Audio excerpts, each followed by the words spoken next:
Got that side cover on. It dried enough so I could put it on, so I won't have to mess with it tomorrow. I'm gonna try to see if I can crank it on. I'm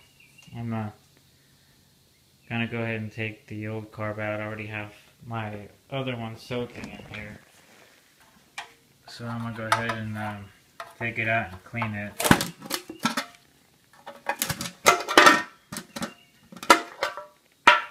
Been soaking for a while now. Okay, started to take the carb out. Pretty simple. You have to undo the gas tank. You have 2 screws here, and then you have 4 on the fenders, and then you have 2 in the front. One right here and the other one on that side, and then you just pull it out.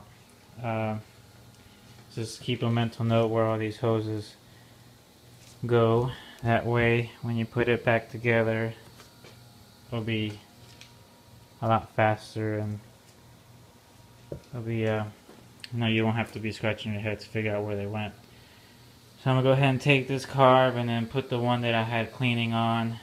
This one looks in pretty good shape. It's not rusted out inside or anything, so I may put that one back in. Who knows what they did to the other one.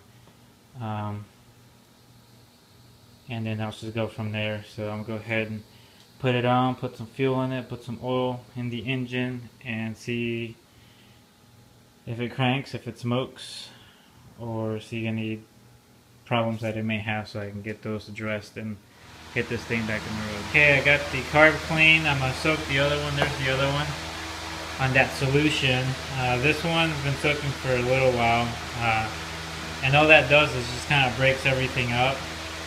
So what I'm gonna do now, and this, I'm sure there's a better way to clean the carb, but this is how I do it, and it works pretty good every time.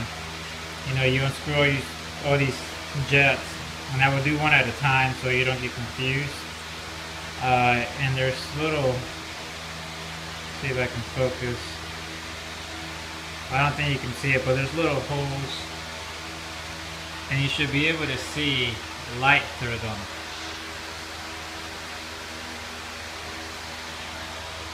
It's not working very good, but anyway, if you can see light through them, that means that the holes are good. And if you can't, what I do is I get the hose, put that little end there, and then you blow on it, and it should get everything out.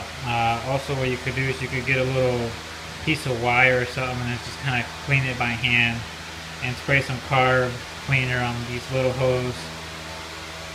So I'll go ahead and do each one of them like that, and put it back together. And lastly, do your float.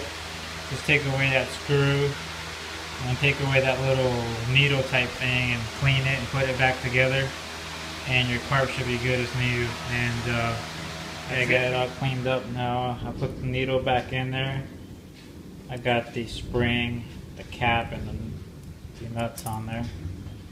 So I'm just gonna put that on. And some manuals say to do, not all of them do, but I do it for every carb I clean. Whenever you put this top cover on, just kind of create a suction by pushing that thing up, and then you screw the 2 screws on the top, and once they're tight, then let go and it creates a suction.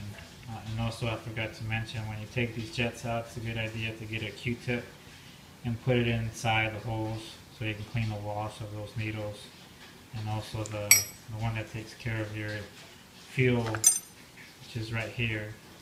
Take that one out, inspect the little rubber heel, clean it, because if it ever leaks gas, it's probably because of that rubber that's worn, cracked, or just missing.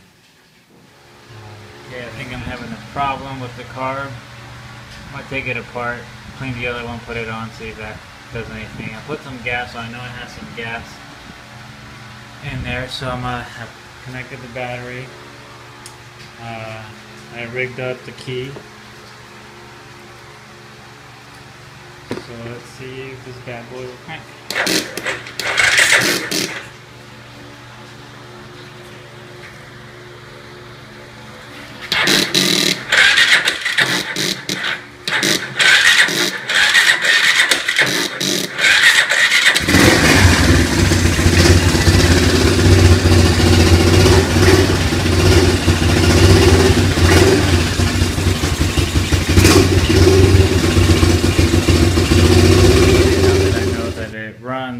see if it goes into gear because I messed around with that thing there. So let's find that